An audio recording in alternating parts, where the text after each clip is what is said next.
নবুয়তের ধারাটা হযরত ইব্রাহিম আলাইহিস সালাতু ওয়াস সালামের পরে দুই ভাগে বিভক্ত হয়েছে। হযরত ইব্রাহিম আলাইহিস সালাতু ওয়াস সালামের বড় ছেলে হলেন ইসমাঈল, আরেক ছেলে হলেন ইসহাক, আরেক ছেলের নাম ছিল মাদিয়ান। ও প্রসিদ্ধ, সেটা প্রসিদ্ধি লাভ করে নাই। তো হযরত ইব্রাহিম আলাইহিস সালাতু ওয়াস সালামের ছেলে যিনি নাম হলো ইসহাক, সেই ইসহাক আলাইহিস সালামের ছেলের নাম হলো ইয়াকুব, ইয়াকুব আলাইহিস সালাম। ইয়াকুব আলাইহিস সালামের আরেকটা নাম ছিল ইসরাঈল। তাই ইয়াকুব আলাইহিস সালামের বংশধর যারা, এরা হলো বনি ইসরাঈল। ওই যে ফিলিস্তিনে ইসরাঈলরা হাজারো হাজারো মুসলমানদেরকে মারতেছে, ইসরাঈল হলো বনি ইসরাঈল। ইয়াকুব আলাইহিস সালাতু ওয়াস সালামের বংশধর যারা, তাদেরকে বলা হয় বনি ইসরাঈল। নবীদের মধ্যে থেকে বেশিরভাগ নবী এসেছেন ইয়াকুব আলাইহিস সালামের বংশধর। বেশিরভাগ, হাজারো হাজারো নবী এসেছে ইয়াকুব আলাইহিস সালামের বংশধরের মধ্যে। হযরত ইব্রাহিম আলাইহিস সালাতু ওয়াস সালামের বড় ছেলে ইসমাঈল, এই ইসমাঈল আলাইহিস সালামের বংশ থেকে 2500 বছর পর্যন্ত কোন নবী আসে নাই। কত বছর? 2500। ইসমাঈল আলাইহিস সালামের বংশধর যারা, এরা হলো বনি ইসমাঈল। আর ইয়াকুব আলাইহিস সালামের বংশধর যারা, এরা হলো বনি ইসরাঈল। সমস্ত নবী এসেছে বনি ইসরাঈল বংশের। এজন্য কাফেররা, ইহুদিরা তারা বলতো যে মুহাম্মদ যদি নবী হবে তাহলে বনি ইসমাঈলের কেন, তাহলে তো সে বনি ইসরাঈল বংশের হতো। অতএব বনি ইসরাঈল বংশের কোন নবী না হলে আমরা মানি না। তো উম্মি শব্দের আরেকটা অর্থ হলো জান্তাইল, অর্থাৎ যারা ইসরাঈল না তাদেরকে বলা হতো উম্মি। 2500 বছর পরে হযরত ইসমাঈল আলাইহিস সালামের ঘর থেকে জন্মগ্রহণ করেছেন, এই বংশ থেকে জন্মগ্রহণ করেছেন সর্বশেষ নবী, শ্রেষ্ঠ নবী, আমাদের নবী মুহাম্মদুর রাসূলুল্লাহ সাল্লাল্লাহু আলাইহি ওয়াসাল্লাম। তিনি যেহেতু ইসরাঈল না, তাই তিনি উম্মি। তিনি যেহেতু লেখাপড়া জানতেন না, এই জন্য তিনি হলেন উম্মি। এর থেকে আবার এই কথা বোঝার কোন সুযোগ নাই। কেউ এটা দাবি করতে পারবেন না যে মুহাম্মদ যেহেতু নিরক্ষর, অর্থাৎ তিনি মূর্খ ছিলেন। জোরে বলুন নাউযুবিল্লাহ। তিনি মূর্খ ছিলেন না, তার জ্ঞানের পরিধি এত বেশি ছিল। আল্লাহর পরে সবচেয়ে বড় জ্ঞানী ব্যক্তি এই পৃথিবীতে যিনি ছিলেন, তিনি হচ্ছেন আর কেউ নন, তিনি হচ্ছেন মুহাম্মদুর রাসূলুল্লাহ সাল্লাল্লাহু আলাইহি ওয়াসাল্লাম। সমস্ত জ্ঞানের পরিধি আল্লাহ পাক হযরত মুহাম্মদুর রাসূলুল্লাহকে দিয়েছেন, কোন শিক্ষক ছাড়া সরাসরি আল্লাহ দিয়েছেন। রাসূলকে কোন শিক্ষকের কাছে যেতে দেওয়া হয় নাই। কেন দেওয়া হয় নাই? দেওয়া হয় নাই এজন্য যে আল্লাহর জ্ঞান হলো অসীম, আর মানুষ হলো সসীম। সসীম বুঝেন তো কি? সীমাবদ্ধ। মানুষের আকৃতি সীমাবদ্ধ, মানুষের জ্ঞান সীমাবদ্ধ। মানুষ হলো সসীম আর আল্লাহ হলেন অসীম, তার কোনো সীমা নাই। আল্লাহ পাকের ইচ্ছা হলো আল্লাহর অসীম জ্ঞান থেকে সসীমের মাধ্যম ছাড়া কিছু জ্ঞান তার বান্দাকে, তার বন্ধুকে আল্লাহ পাক দিয়ে দিবেন। এই জন্য কোন শিক্ষকের কাছে যেতে দেন নাই, আল্লাহ সরাসরি জ্ঞানের ভান্ডার রাসূলকে দিয়ে দিয়েছেন। জোরে বলুন সুবহানাল্লাহ। এই জন্য রাসূল বলেছেন উতীতু ইলমাল আউয়ালিন ওয়াল আখিরিন। রাসূল বলেন যে আমাকে দেওয়া হয়েছে আমার পূর্বের যত পৃথিবীতে মানুষ এসেছিল, জ্ঞানী বিজ্ঞানী দার্শনিক বিজ্ঞানী যারা এসেছিল তাদের জ্ঞান, এবং আমার পরে কিয়ামত পর্যন্ত যারা আসবে সকলের জ্ঞানের সমষ্টি আল্লাহ আমাকে দিয়ে দিয়েছেন। বলুন সুবহানাল্লাহ।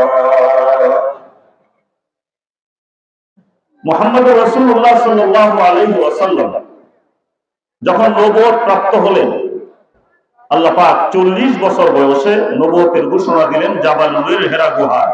বলেন ইন্নাকা লা রাসূলুল্লাহ, যে আপনি হলেন আল্লাহর রাসূল। এই কথা ঘোষণা হলো জাবালে নূরের হীরা গুহা। মুহাম্মদুর রাসূলুল্লাহ সাল্লাল্লাহু আলাইহি ওয়াসাল্লামকে নবুয়ত ঘোষণা যখন দেওয়া হলো, এরপরে দীর্ঘ 11টি বছর পর্যন্ত 11টি বছর পর্যন্ত আল্লাহ পাক নামাজ ফরজ করেন নাই, রোজা ফরজ করেন নাই, হজ ফরজ করেন নাই, যাকাত ফরজ করেন নাই। রাসূল মক্কায় 13 বছর ছিলেন। এই 13 বছরের মাত্র 1.5 বছর আগে রাসূল মেরাজে গেলেন। তারপর ওখান থেকে তিনি 5 ওয়াক্ত নামাজ নিয়ে আসতেন 1.5 বছর আগে। তাহলে 11.5 বছর মক্কায় রাসূল অবস্থান করেছেন, তখন এই 5 ওয়াক্ত নামাজ ফরজ ছিল না। 11.5 বছর। এরপরে তিনি যখন মদিনায় গিয়েছেন, মদিনায় যাওয়ার 2য় বছরে আরো 2টা ফরজ করা হয়েছে, রোজা ফরজ করা হয়েছে, যাকাত ফরজ করা হয়েছে। মদিনায় যাওয়ার 2য় বছর। এরপরে রাসূল যে বছর ইন্তেকাল করলেন, এর আগের বছর 9 হিজরিতে হজ ফরজ করা হয়েছে। তার রাসূল যে 11.5 বছর মক্কায় রইলেন, নামাজও নাই, রোজাও নাই, হজও নাই, যাকাতও নাই, তখন কি করতো মুসলমানরা? যারা ইসলাম গ্রহণ করতো তাদের কাজটা কি ছিল? তাদের একটাই কাজ ছিল, ইয়াতলু আলাইহিম আয়াতিহি। যারা রাসূলের দাওয়াত কবুল করেছেন, যারা ইসলাম গ্রহণ করেছেন, গোপনে গোপনে ইসলাম গ্রহণ করেছেন, প্রকাশ্যে ইসলাম গ্রহণ করার কোনো সুযোগ ছিল না। খানায়ে কাবায় এসে নামাজ পড়ার মতো কোনো সাহস ছিল না, সুযোগ ছিল না। তখন নামাজ পড়া হতো এবং কোরআনের তিলাওয়াত হতো। আরকাম ইবনে আবিল আরকাম রাদিয়াল্লাহু তাআলা আনহু, রাসূলের একজন সাহাবী, মক্কার, তার বাড়িটা ছিল, যারা হজে গেছেন, হেরেম শরীফ, যেটা এখন হেরেম শরীফ, এই হেরেম শরীফের এলাকার ভিতরেই আরকাম ইবনে আবিল আরকামের বাড়ি ছিল, দারুল আরকাম। এই বাড়িটা হলো রাসূলুল্লাহ সাল্লাল্লাহু আলাইহি ওয়াসাল্লামের যুগের প্রথম মাদ্রাসা এবং প্রথম মসজিদ। যারা ইসলাম গ্রহণ করতেন, কলিমা শাহাদাত যারা পড়তেন, আশহাদু আল্লা ইলাহা ইল্লাল্লাহু ওয়া আশহাদু আন্না মুহাম্মাদান আবদুহু ওয়া রাসূলুহু, যারা কলিমা শাহাদাতের সাক্ষী দিতেন, তারা ওই আরকাম ইবনে আবিল আরকামের বাড়িতে চলে যেতেন। সেখানে রাসূল যতটুকু কোরআন নাযিল হতো, এই তালিম তাদেরকে দিতেন, তিলাওয়াত তাদেরকে শিক্ষা দিতেন। এটা ছিল কাজ। নফল নামাজ হতো, এই নামাজটাও হতো বেশিরভাগ আরকাম ইবনে আবিল আরকামের বাড়িতে। এটাই মসজিদ। প্রাথমিক কাজটা ছিল তিলাওয়াত করা, ইয়াতলু আলাইহিম আয়াতিহি, কারণ কোরআনটা হলো ওহিয়ে মাতলু। ওহিয়ে মাতলু মানে তিলাওয়াত করা। আল্লাহর পক্ষ থেকে জিবরাইল তিলাওয়াত করেছেন, রাসূল সাল্লাল্লাহু আলাইহি ওয়াসাল্লাম তিলাওয়াত করেছেন, সাহাবারা শুনে তারা তিলাওয়াত করেছেন, সাহাবাত থেকে তাবিঈনরা তিলাওয়াত করেছেন, তার থেকে তাবিঈন, আইম্মায়ে মুজতাহিদিন, সালফে সালিহিন, আস্তে আস্তে আপনি যার কাছে কোরআন শিখেছেন তিনি তিলাওয়াত করেছেন, আপনি শুনেছেন। এইভাবে তিলাওয়াতের ধারাবাহিকতা কিয়ামত পর্যন্ত চলতে থাকবে। কোরআন হলো এর শব্দ, অক্ষর, অর্থ সবকিছু আল্লাহর পক্ষ থেকে আসছে। নিজের পক্ষ থেকে কোনো সংযোজন করার কোনো ক্ষমতা রাসূলকেও দেওয়া হয় না। এটা হলো মাতলু।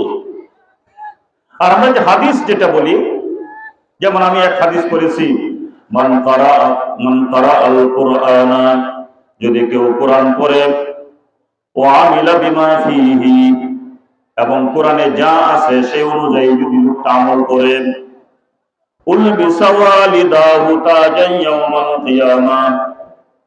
তাহলে যে ব্যক্তি কোরআন পড়লো আর কোরআনের আমল করলো, তার মা বাবাকে কিয়ামতের ময়দানে নূরের তাজ পরিয়ে দেওয়া হবে। যদি বলুন সুবহানাল্লাহ। এমন তাজ পরিয়ে দেওয়া হবে এই ব্যক্তির বাবা মার মাথায়, যুরুহু আহসানু মিন যুরুইশ শামস, যার আলোটা হবে সূর্যের আলোর থেকে আরো বেশি আলোকিত হবে। কিন্তু যে ব্যক্তি পড়লো আর আমল করলো, তাকে কি দেওয়া হবে এটা কিন্তু হাদিসে বলা হয় নাই। তার মা বাবাকে টুপি দেওয়া হবে।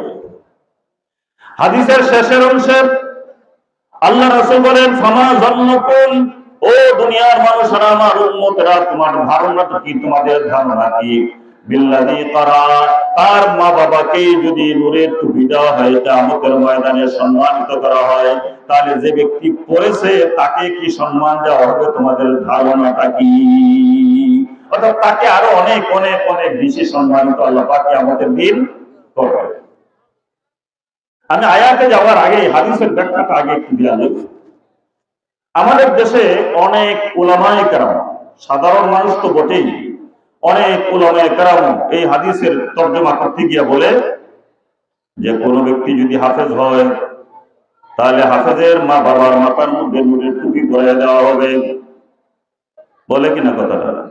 বলে কিনা? ওয়াজের মধ্যে বলে কিনা যে কোনো ছেলে যদি হাফেজ হয় তাহলে হাফেজের মা বাবার মাথায় কিয়ামতের ময়দানে নূরের টুপি পরিয়ে দেওয়া হবে।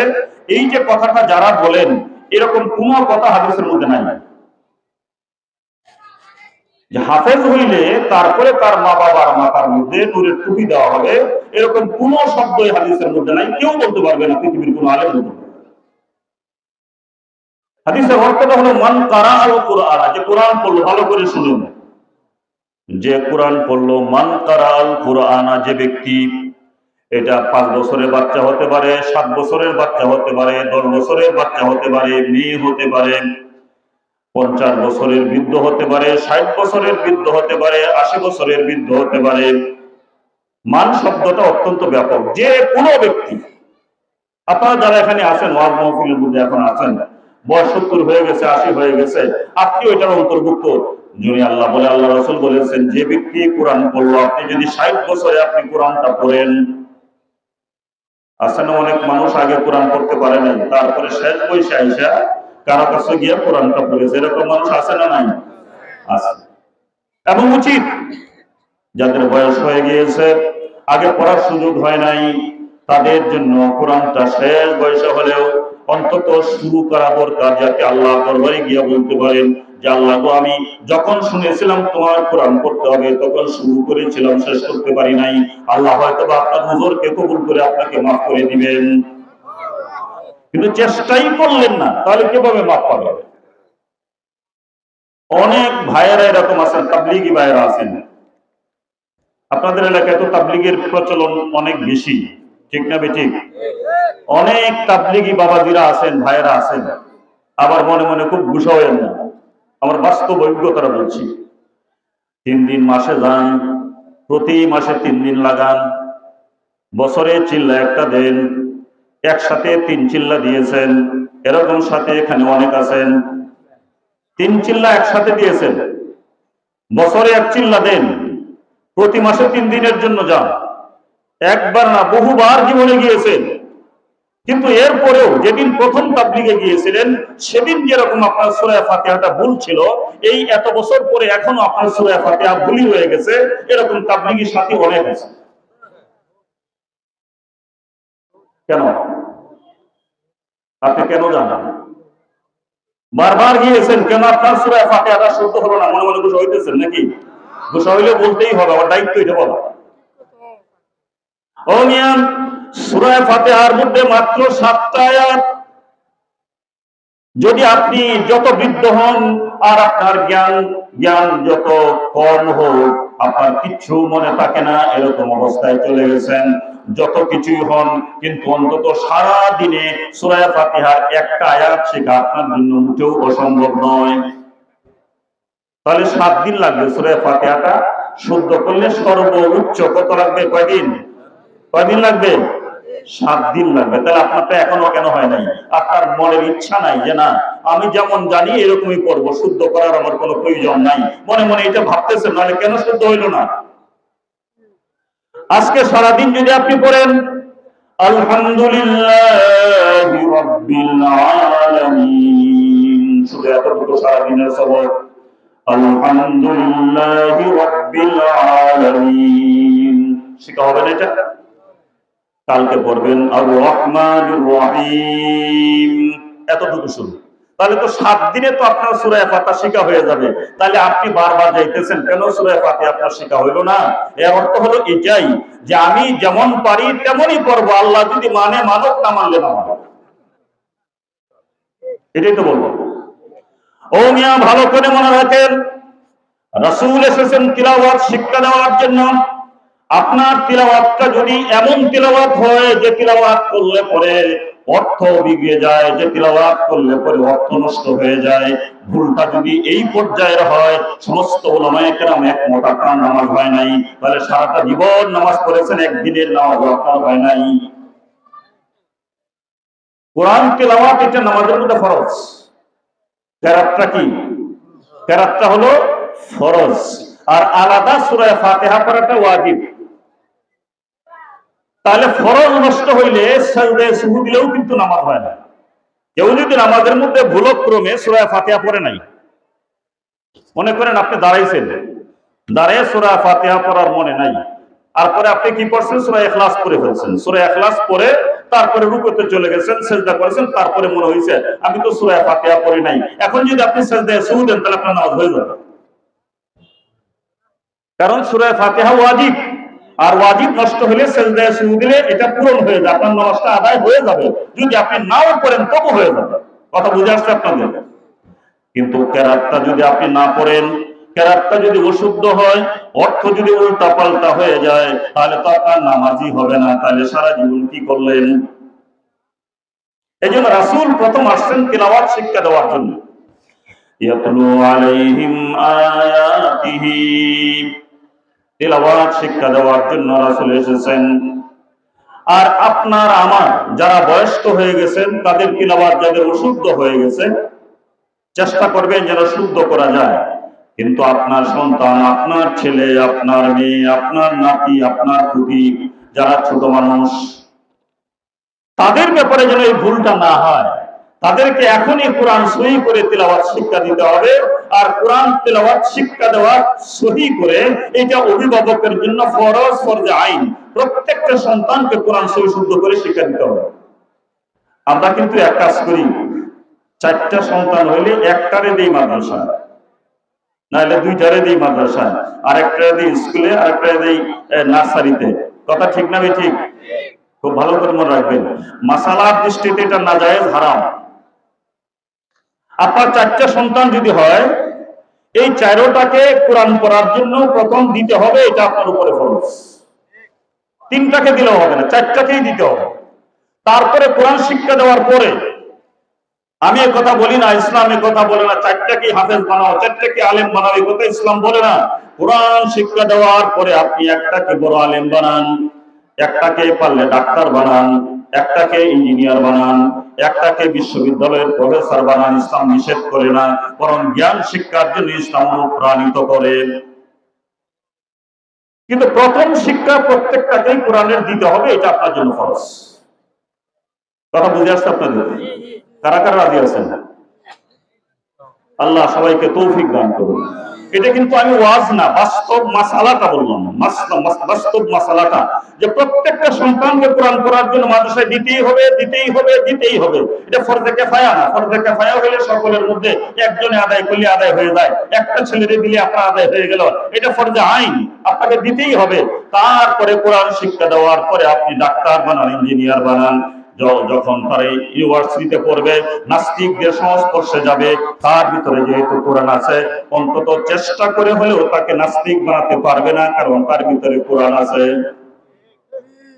আর কোরআন ছাড়া যদি নাস্তিকদের সহচর্যে গিয়ে চলে যায় আপনার সন্তান, ছেলে মেয়ে যদি চলে যায়, তাহলে এদের সংস্পর্শে, এদের যুক্তি শুনতে শুনতে শেষ পর্যন্ত ওখান থেকে নাস্তিক হয়ে বের হয়ে আসবে, এতে কোনো সন্দেহ নাই। এই জন্য প্রথম কোরআনের শিক্ষাটা দিয়া তারপরে অন্য জায়গায় পাঠাতে হবে। আল্লাহ পাক সবাইকে তৌফিক দান করুন, বলুন আমিন।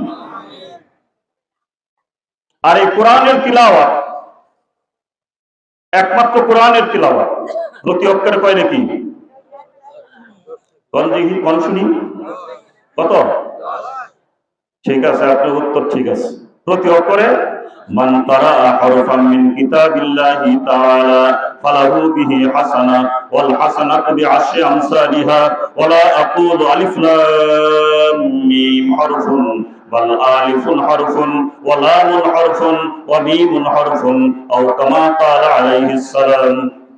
রাসূল দৃষ্টান্ত দিয়ে বুঝিয়েছেন, যদি তুমি আলিফ লাম মিম পড়ো তাহলে এই তিনটাই তোমাকে 10 নেকি দেওয়া হবে না, বরং আলিফ একটা অক্ষর, লাম একটা অক্ষর, মিম আরেকটা অক্ষর, এতটুকু যদি তুমি পড়ো তাহলে কমপক্ষে তোমাকে 30টা নেকি দেওয়া হবে। যেটা বলুন সুবহানাল্লাহ।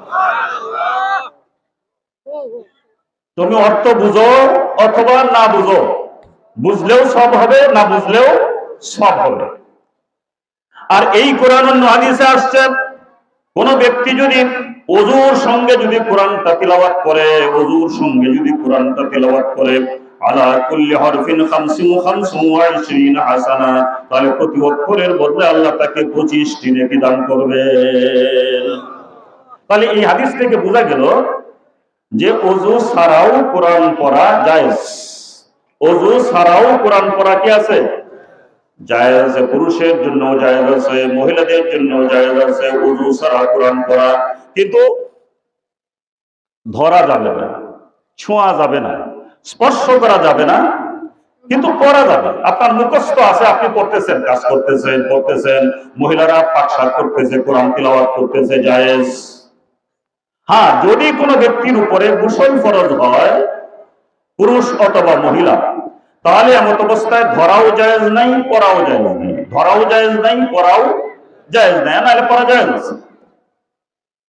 তাহলে যদি ওযুর সঙ্গে যদি পড়েন তাহলে সব হয়ে গেল দ্বিগুণেরও বেশি, প্রতি অক্ষরে 25 নেকি হয়ে গেল। আবার যদি এই কোরআনটাকে আপনি নামাজের মধ্যে যদি পড়েন, আলা কুল্লি হরফিন মিআতু হাসানা, প্রতি অক্ষরে আল্লাহ রাব্বুল আলামিন আপনাকে 100 করে নেকি দান করবেন। জোরে বলুন সুবহানাল্লাহ।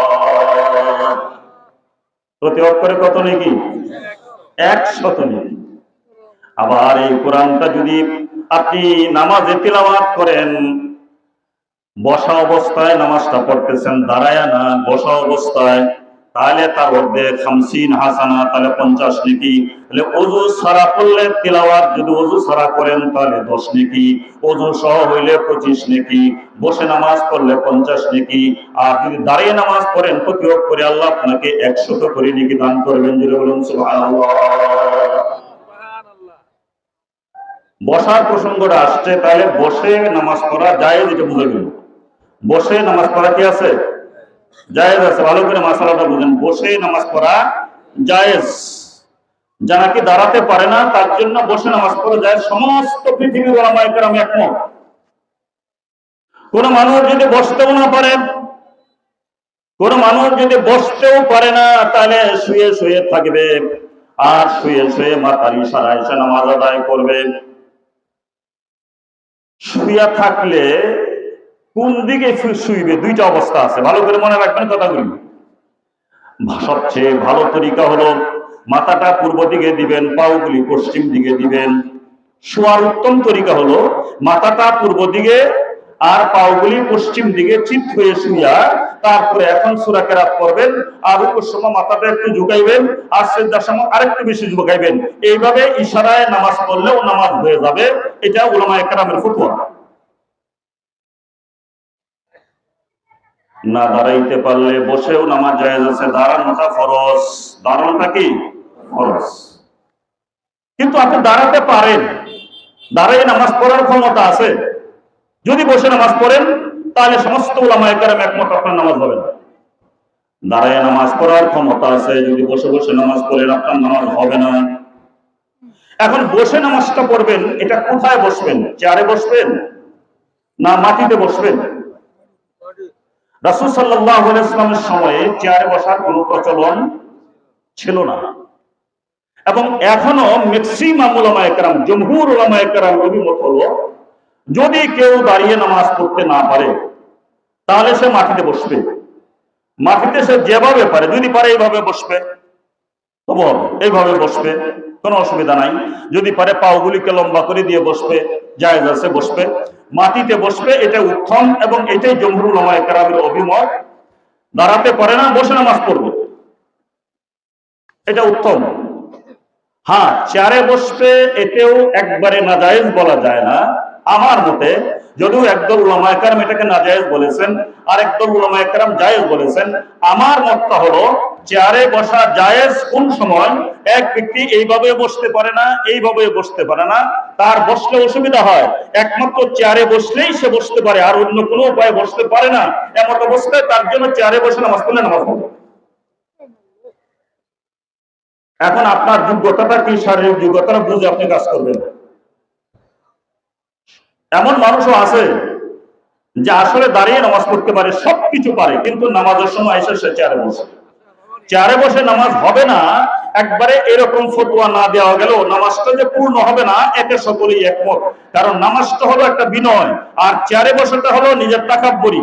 এই জন্য আল্লাহর সম্মুখে বিনয় প্রদর্শন করা, এটাই নামাজ। কথা বুঝে আসছে আপনাদের? রাসূল সাল্লাল্লাহু আলাইহি ওয়াসাল্লাম তিলাওয়াতের জন্য আসছেন। আপনার সন্তানদেরকে তিলাওয়াত শিক্ষা দেওয়ার জন্য মাদ্রাসায় দিতে হবে, নুরানি শিক্ষা দিতে হবে। তারপরে যেভাবে পারেন তাকে তিলাওয়াত শিক্ষা দিয়া, তারপরে মনে চাইলে আপনি মাদ্রাসায় না পড়ে অন্য জায়গায় পড়ান, কোনো অসুবিধা নাই। এটাও আল্লাহ রাসূল শিক্ষা দিয়েছেন যে তুমি জ্ঞান বিজ্ঞান শিখো। কোরআনে কারীমের মধ্যে আমি তো ৩৫ বছর যাবত কোরআনের আলোচনা করে ২৮ বছরে একবার শেষ করেছি, প্রথম থেকে শেষ পর্যন্ত। অন্তত আমার দৃষ্টিতে ৫০০-র বেশি আয়াত আছে কোরআনে কারীমের মধ্যে, যে সবগুলি আয়াতে মানুষকে দর্শন শিক্ষার জন্য, বিজ্ঞান শিক্ষার জন্য আল্লাহ রাব্বুল আলামিন কোরআনে উৎসাহিত করেছেন।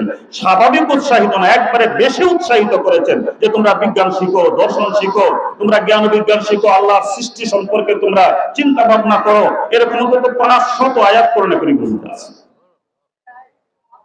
বরং এক সহিহ হাদিসের মধ্যে আসছে, ইন্না ফি খালকিস সামাওয়াতি ওয়াল আরদি ওয়াখতিলাফিল লাইলি ওয়ান নাহার লাআয়াতিল লিউলিল আলবাব। রাসূল বলেছেন, যদি কোনো ব্যক্তি এই আয়াতটা পড়ে আর এই আয়াত নিয়ে মোটেও যদি চিন্তা না করে, গবেষণা যদি না করে, ওই ব্যক্তিটা ধ্বংস হোক। রাসূল যখন রাত্রে উঠতেন, আকাশের মধ্যে লক্ষ কোটি তারকা যখন ঝিলমিল করতেছে, যে যার সংখ্যা মানুষের জানা নাই, ধারণাও করতে পারবে না, এই সমস্ত নক্ষত্র যখন রাসূল আকাশে দেখতেন, তখন তিনি আকাশের দিকে তাকাতেন, তাকায় এই আয়াতটা পড়তেন, ইন্না ফি খালকিস সামাওয়াতি ওয়াল আরদি ওয়াখতিলাফিল লাইলি ওয়ান নাহারি লাআয়াতিল লিউলিল আলবাব।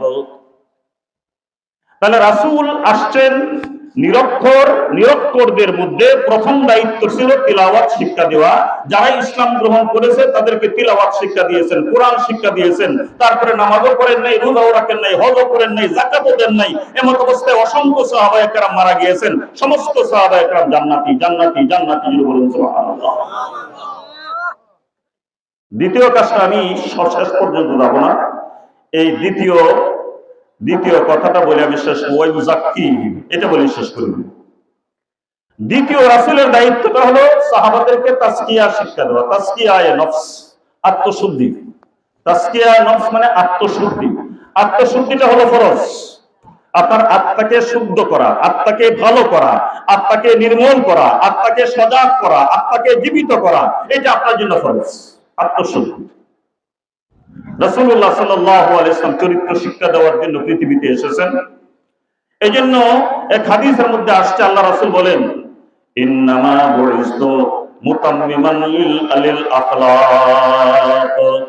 আমি এসেছি পৃথিবীতে বুইস্তু লিউতাম্মিমা লিমাকারিমিল আখলাক, যে আমাকে প্রেরণ করা হয়েছে তোমাদেরকে চরিত্র শিক্ষা দেওয়ার জন্য। আর চরিত্র ভালো হইলে আত্মশুদ্ধি হয়ে গেল।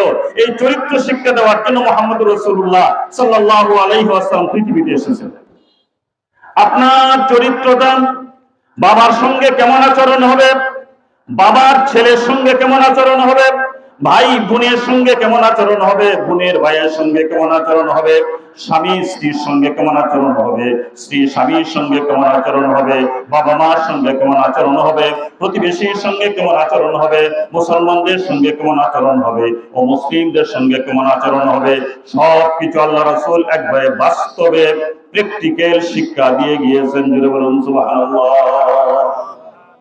কিন্তু এখন আমরা আত্মশুদ্ধি বলতে বুঝি একজন পীরের হাতে বয়াত হওয়া।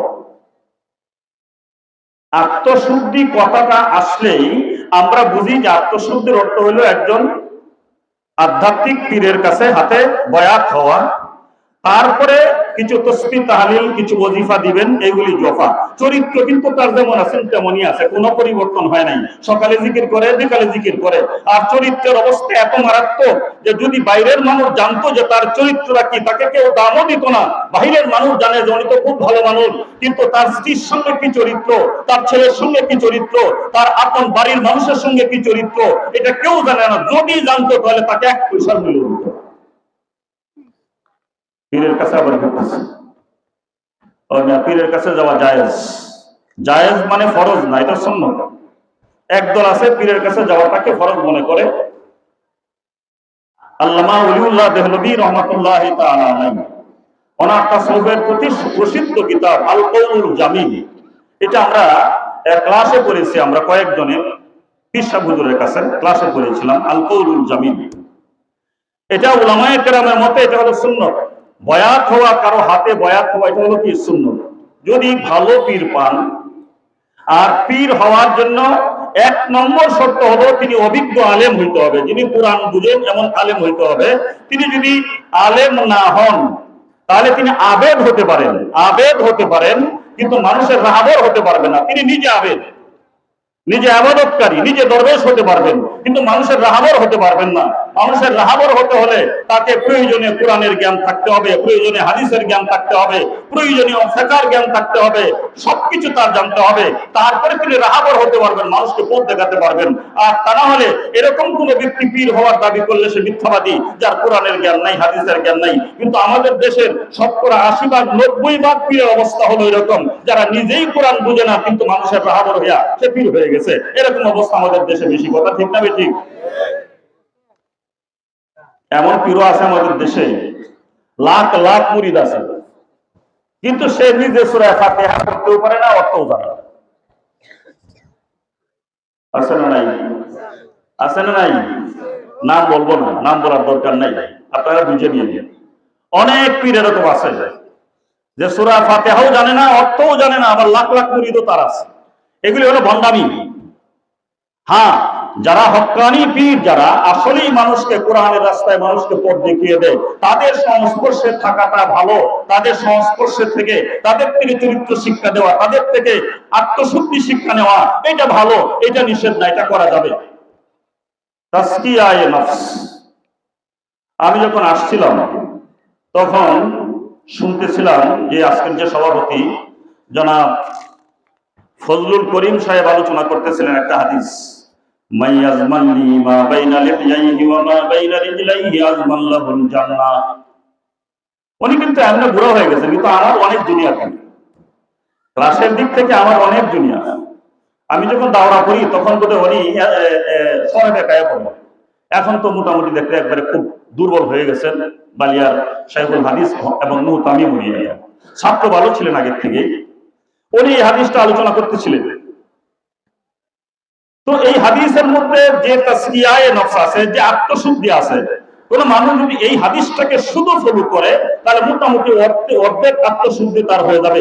এই হাদিসের অর্থটা উনি বলতেছিলেন, হাদিসের অর্থটা হলো এই: ও দুনিয়ার মানুষের, রাসূল বলতেছেন, তোমাদের মধ্যে কেউ যদি আমার জন্য তোমার এই দুই চোয়ালের মধ্যে যা আছে, দুই চোয়ালের মধ্যে মা বাইনা লিহইহি, তোমার এই দুই চোয়াল, তোমার জিহ্বাটা, তোমার জবানটাকে যদি তুমি জাবিন হতে পারো, ওয়া মা বাইনা রিজলাইহি, আর তোমার এই দুই পায়ের মাঝে যা আছে তোমার লজ্জাস্থান, গুপ্তাঙ্গ, এটার যদি জাবিন হতে পারো, এই দুইটা জিনিসের যদি তুমি জাবিন হতে পারো, আমি মুহাম্মদুর রাসূলুল্লাহ সাল্লাল্লাহু আলাইহি ওয়াসাল্লাম ঘোষণা করলাম আজমাল্লাহুল জান্নাহ, আমি সেই ব্যক্তির জন্য জান্নাতের জাবিন হয়ে যাব। সুবহানাল্লাহ। এখন এই যে দুই চোয়াল, লিহিয়াতুন শব্দের অর্থ হলো এই দাড়ি না। আসলে লিহিয়াতুন বলা হয় দাড়ি, আসলে লিহিয়াতুন শব্দের অর্থ দাড়ি না। লিহিয়াতুন শব্দের অর্থ ঘাড়। এই যে হাড্ডিটা চোয়াল, এই হাড্ডিটাকে ধার বলা হয়, এটা হলো লিহিয়াতুনের অর্থ। আর এই হাড্ডিটার উপরে যেহেতু এই চুলগুলি হয়, এই জন্য এটাকে লিহিয়া বলা হয়। বলা হয়েছে এই দুই চোয়ালের মাঝে যা আছে, অর্থাৎ তোমার জবানের যদি তুমি জাবিন হতে পারো তাহলে তোমার জান্নাতের জাবিন আমি মুহাম্মদুর রাসূলুল্লাহ।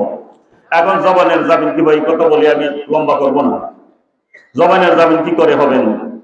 এক নম্বর, প্রথম হলো অতিরিক্ত কথা বলা যাবে না। দুই নম্বর হলো জানা পক্ষে কোনো মতেই কোনো মিথ্যা কথার আশ্রয় নেওয়া যাবে না। 3 নম্বর হলো যে আপনি মিথ্যা বলেন না, কিন্তু কোনো কথা কার কাছে শুনলে বাস উইদাউট জাস্টিফিকেশন এটা অন্যের কাছে বলতে শুরু করে দেন, এটা করা যাবে না। যে কোনো কথা যার কাছেই শুনবেন, শোনার পরে এটাকে যাচাই বাছাই না করে এই কথাটা অন্যের কাছে বলা যাবে না। কারণ বুখারী শরীফের হাদিসের মধ্যে আসছে, قال رسول الله صلى الله عليه وسلم কাফা বিল মারই কাযিবান আইয়ুহাদ্দিসা বিকুল্লি মা সামিআ। একটা মানুষ মিথ্যাবাদী হওয়ার জন্য এই গুণটাই তার যথেষ্ট, যার কাছে যা শুনে তারপরে আবার এটা মানুষের সঙ্গে বলতে আরম্ভ করে দেয়, তাহলে ওটা মিথ্যাবাদী হয়। এরপরে 4 নম্বর হলো কারো গীবত করা যাবে না, কারো দোষ ত্রুটি চর্চা করা যাবে না। তার দোষ আছে, দোষ থাকলেও এই দোষগুলি চর্চা করা যাবে না। এটা হেফাজত, জবানের হেফাজত, জবানের হেফাজত। তুমি যদি যার দোষ আছে তার সেই দোষগুলিকে যদি তুমি গোপন রাখতে পারো, আল্লাহ রাসূল বলেছেন মান সাতারা আওরাতাহি সাতারাল্লাহু আওরাতাহু ইয়াউমাল কিয়ামাহ। তুমি যদি অন্য ভাইয়ের দোষটাকে গোপন রাখতে সক্ষম হও, জেনে রাখো কিয়ামতের ময়দানে আল্লাহ রাব্বুল আলামিন তোমার দোষগুলিকে গোপন রেখে আল্লাহ তোমাকে মাফ করে দিবেন। তাহলে তিলাওয়াত নিজে শিখতে হবে, বাচ্চাদেরকে তিলাওয়াত শিক্ষা দিতে হবে। আর এই তিলাওয়াত শিক্ষা দেওয়ার জায়গাই হলো এই সমস্ত দর্শগাহ, এই সমস্ত প্রতিষ্ঠান। মাদ্রাসাগুলির মধ্যে তিলাওয়াত শিক্ষা দেওয়া হয়, সারাদিন সারা রাত্র তিলাওয়াত শিক্ষা দেওয়া হয়, তিলাওয়াতের জায়গায়। আর তাজকিয়ায়ে নফসের আরেকটা জিনিস আছে, এটা হলো এই কিছু ওজিফা দেন না এর সামনে কিছু ওজিফা দেন না। হক্কানি পীর যদি হন তাহলে তার ওজিফাগুলি মানতে হবে, পালন করতে হবে। কিন্তু অনেক ভাইদেরকে দেখা যায় যে পীরের কাছে যাওয়ার আগে তিনি নিয়মিত কোরআন তেলাওয়াত করতেন, কিন্তু পীরের কাছে যাওয়ার পরে এখন যে ওজিফা দিছে, এখন ওজিফা করতে করতে এখন কোরআন তেলাওয়াতের আর সময়ই নাই। মারাত্মক কারবার। কোরআন তেলাওয়াত বাদ দিয়ে তোমাকে ওজিফা করার কথা কে বলেছে? আল্লাহ রাসূল বলেছেন আফজালুজ যিকরি তিলাওয়াতুল কোরআন। তুমি তিলাওয়াত করো তারপরে ওজিফা করো, তোমার তিলাওয়াত বাদ দিয়ে ওজিফা করার কথা তোমাকে কে বলেছে? আর কি ওজিফা করবেন, কি জিকির করবেন, এটা তো বিস্তারিত ভাবে আল্লাহ রাসূল আমাদেরকে শিক্ষা দিয়ে গেছেন। আমি 2-3টা ওজিফা আপনাদেরকে বলেই তারপরে আমি খাতমা টানব, শেষ করব। যেমন নামাজ, যখন ফরজ নামাজ আমরা শেষ করব, আসসালামু আলাইকুম ওয়া রাহমাতুল্লাহ, আসসালামু আলাইকুম ওয়া রাহমাতুল্লাহ, সালাম শেষ করব। তারপরে কি পড়বেন? হাদিসে আসছে রাসূলুল্লাহ সাল্লাল্লাহু আলাইহি ওয়াসাল্লাম, মনে রাখবেন সকলে কথা বলুন, আস্তাগফিরুল্লাহ আস্তাগফিরুল্লাহ আস্তাগফিরুল্লাহ। কয়বার বলছি? যদি আস্তাগফিরুল্লাহ রাব্বি মিন কুল্লি যামবি ওয়া আতুবু ইলাইহি পড়েন, আস্তাগফিরুল্লাহ আল্লাযী লা ইলাহা ইল্লা হুয়াল হাইয়ুল কাইয়্যুম ওয়া আতুবু ইলাইহি, আর অন্য ইস্তিগফার যদি পড়েন এটা ভালো, কিন্তু সুন্নাত তরিকার ব্যতিক্রম হলো রাসূল এটা পড়েন না, বরং রাসূল পড়েছেন আস্তাগফিরুল্লাহ আস্তাগফিরুল্লাহ আস্তাগফিরুল্লাহ। যদি এইভাবে পড়েন তাহলে রাসূলের সুন্নাত পালন হবে। কথা বুঝে আসছে? আরেক রিওয়ায়াতে আসছে আস্তাগফিরুল্লাহর সাথে রাসূল আল্লাহু আকবার এই শব্দটা রাসূল পড়েছেন, সাহাবারা জুড়ে শুনেছেন আস্তাগফিরুল্লাহ। তাহলে 2টা হাদিসই যদি মানেন তাহলে আস্তাগফিরুল্লাহ আস্তাগফিরুল্লাহ আস্তাগফিরুল্লাহ আল্লাহু আকবার প্রথম ওজিফা এটা। এরপরে রাসূল করেছেন আল্লাহুম্মা আনতাস সালাম ওয়া মিনকাস সালাম তাবারাকতা ইয়া যাল জালালি ওয়াল ইকরাম। এই তাবারাকতার পরে ওয়া তাআলাইতা আর অনেকগুলি শব্দ বাড়ানো হয়, এগুলি হাদিসে নাই। হাদিসে যেটা আছে তাবারাকতা ইয়া যাল জালালি ওয়াল ইকরাম অথবা তাবারাকতা যাল জালালি ওয়াল ইকরাম, এটা হাদিসে আসছে। এটা রাসূল সব সময় নামাজের পরে পড়তেন, এটা আপনার ওজিফা। এরপরে রাসূল বলেছেন প্রত্যেক ফরজ নামাজের পরে একবার আয়াতুল কুরসি পড়ো। আয়াতুল কুরসি তো বুঝেন? আয়াতুল কুরসি জানেন না? আয়াতুল কুরসি মানে রাষ্ট্র পরিচালনার আয়াত, কুরসি মানে চেয়ার, এই যে চেয়ার, আয়াতুল কুরসি। চেয়ারের কথা যে আয়াতের মধ্যে আছে এই আয়াতটার নাম হলো আয়াতুল কুরসি। কুরসিয়ুস সামাওয়াতি ওয়াল আরদ, আল্লাহর রাজত্ব আসমান এবং সবটা নিয়ে বিস্তৃত আল্লাহর রাজত্ব। যাই হোক, সেই আয়াত আমি জানছি না। একবার আয়াতুল কুরসি পড়বেন, কয়বার? একবার। সহিহ হাদিসে আসছে, যদি কোনো ব্যক্তি যদি একবার আয়াতুল কুরসি পড়ে ফরজ নামাজের পরে, আর এই ব্যক্তি যদি মারা যায়, তাহলে সেই ব্যক্তিটা জান্নাতে যাবে। এক হাদিসে আসছে যে সেই ব্যক্তি আর জান্নাতের মধ্যে ফাসলা শুধু এতটুকু, সে মরবে আর জান্নাতে চলে যাবে। সুবহানাল্লাহ। সহজ আমল, এগুলি করবেন তো ইনশাআল্লাহ। এগুলি ওয়াজিফা, তাসকিয়া নফসের জন্য, ইউজাক্কিহিম, তাসকিয়া নফসের জন্য সহজ সহজ আমল, এগুলি করবেন। আর কি করি আমরা? সুবহানাল্লাহ কয়বার? 33 বার। আলহামদুলিল্লাহ কয়বার? 33 বার। আল্লাহু আকবার কয়বার? হ্যাঁ, 34 বারের হাদিসও আছে, 33 বারের হাদিসও আছে। বরং 33 বারের হাদিস যেটা, এটাকে বেশি অগ্রাধিকার দেওয়া হয়েছে, যে সুবহানাল্লাহ 33 বার, আলহামদুলিল্লাহ 33 বার, আল্লাহু আকবার 33 বার। তাহলে 3 33 কত হইল? 99। আরেকবার পড়বেন, লা ইলাহা ইল্লাল্লাহু ওয়াহদাহু লা শারীকা লাহু, লাহুল মুলকু ওয়া লাহুল হামদু ওয়া হুয়া আলা কুল্লি শাইইন কাদির। 100 বার হইল। আর এটা যদি না পড়েন তাহলে আল্লাহু আকবার 34 বার। কথা বুঝা আসছে কিনা? আরো অনেকগুলি দোয়া আছে নামাজের পরে। নিয়ম তো হলো নামাজের পরে এই দোয়াগুলি পড়বেন, তারপরে সুন্নত পড়বেন। এখন যদি কোনো কারণে আগে সুন্নত পড়ে ফেলেন ফরজ নামাজের পরে, তাহলে পরে বৈশা তারপরে এগুলি করবেন। এটা রাসূলুল্লাহ সাল্লাল্লাহু আলাইহি ওয়াসাল্লামের দেওয়া ওজিফা, এটা রাসূলের দেওয়া ওজিফা। আর রাসূলের দেওয়া ওজিফা পালন করা এটাই সবচেয়ে উত্তম। এরপরেও যদি হক্কানি কোনো পীর দিক নির্দেশনামূলক কোনো ওজিফা আপনাকে দেয়, তাহলে রাসূলের গুলি করার পরে সেগুলিও আপনি আমল করতে পারেন। তাসকিয়ায়ে নফস, ইউজাক্কিহিম। আজকে আমাদের দেশে মানুষের দ্বীনি জ্ঞান, দ্বীনি ইলম সংকীর্ণ হওয়ার কারণে, কম হওয়ার কারণে দেখা যায় দলে দলে মানুষ নিজের বিবিকে নিয়ে, বোনকে নিয়ে পীরের কাছে যায়, মুরিদ হয়। তারপরে বছরে বছরে সেখানে যায়, মানমত নিয়ে যায়, এটা নিয়ে যায়, সেটা নিয়ে যায়। এবং এটা এখন তাসকিয়া নফসের একটা স্বরূপ হয়ে গেছে। এটাই মনে করে যে পীরের কাছে এইভাবে যাইতে হয়। কিন্তু রাসূলের যুগে এরকম ছিল না। কোন মহিলা যদি কোনো পীরের কাছে মুরিদ হইতেই হয়, হওয়ার দরকার নাই, বরং স্বামী যাবে, সে তসবিহ শিখে এনে তারপরে তার বিবিকে জানাবে। বিবির সেখানে যাওয়ার কোনো দরকার নাই। কিন্তু এখন এটা ব্যাপক হয়ে গেছে, পুরুষরা, মহিলারা, আর তো আরো কত কিছু আছে, সবগুলি তো এখন বলা যাবে না, স্বল্প সময় কম। যাই হোক, আমার সময়, নির্দিষ্ট সময় যেটা ছিল, এটা মোটামুটি শেষ হয়ে গেছে। আমি যে কথাগুলি বলতেছিলাম, যে রাসূল আসছেন 4টা কাজ নিয়ে। একটা হলো কি করবেন? প্রথম কাজটা কি? তিলাওয়াত শিক্ষা দিবেন, তাসকিয়ায়ে নফস শিক্ষা দিবেন। তারপর যে সমস্ত ছেলেরা হাফেজ হবে, তাদের 3 নম্বর কাজ হলো ওয়ায়ুআল্লিমুহুমুল কিতাব ওয়াল হিকমা। হেফাজ হওয়া শেষ না, বরং হেফজ করার পরে কোরআনের কিছু তালিম, কোরআনের কিছু অর্থ অন্তত 2-4 বছর হইল বোঝার চেষ্টা করা, এটাও দায়িত্ব। ওয়াল হিকমা, হিকমা শব্দের অর্থ অনেকের মতে হাদিস, কোরআন শিখা, হাদিস শিখা। কারণ মতে হিকমত শব্দের অর্থ হলো জ্ঞান বিজ্ঞান শিখা, জ্ঞান বিজ্ঞানের দিকে মানুষকে এরকম ওই আসান্বিত করা, উৎসাহিত করা। রাসূল সাল্লাল্লাহু আলাইহি ওয়াসাল্লাম এগুলি শিক্ষা দিয়েছেন। আরেকটা কথা ফাঁকি দিয়ে রয়ে গেছে, যেটা আমি বলতেছিলাম, যে হাফেজ হইলে তার মাথায় নূরের টুপি দেওয়া হবে, এটা হাদিসে নাই। যে কোনো ব্যক্তি, আপনার বয়স যতই হোক, যদি আপনি কোরআন পড়তে শুরু করেন, মান তারা আল কোরআনা, যে ব্যক্তি কোরআন পড়লো, ও আমিলা বিমা ফিহে, হাফেজ হোক অথবা না হোক, কোরআন পড়লো, তারপরে কোরআনের উপর আমল করলো, আল্লাহ রাসূল বলেন উলবিসা ওয়ালিদাহু তাজা ইয়াউমাল কিয়ামা, তাহলে সেই ব্যক্তির মা বাবার মাথায় কিয়ামতের ময়দানে নূরের টুপি পরিয়ে দেওয়া হবে। সুবহানাল্লাহ।